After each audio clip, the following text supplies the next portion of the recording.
Moving up on the outside, entry number 4, and that is Warrior Baby.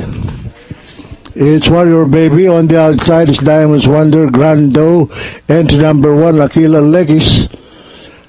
And moving up on the outside, Mr. Tatler. Moving up in between horses, Run, Algeria, Run.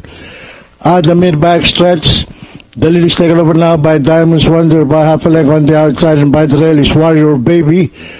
And running in third by 2.5 lengths is Aquila Legis, and closing in. And rounding the far turn, it is now entry number 4 once again, Warrior Baby. It's Warrior Baby, followed by Diamonds Wonder on the outside, Aquila Legis running in third, Run Algeria, Run Grando, and Mr. Tatler. At the top of the stretch, Warrior Baby, and on the outside is Diamonds Wonder. Diamonds Wonder on the outside, Warrior Baby by the rail. It's Diamonds Wonder and Warrior Baby. It's Warrior Baby, Diamonds Wonder on the outside.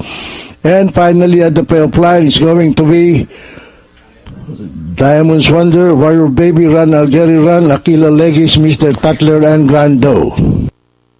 Okay, 5, 4, 3, 1, order of arrival para sa ating penultimate race. Diamonds Wonder, entry number 5, crossing the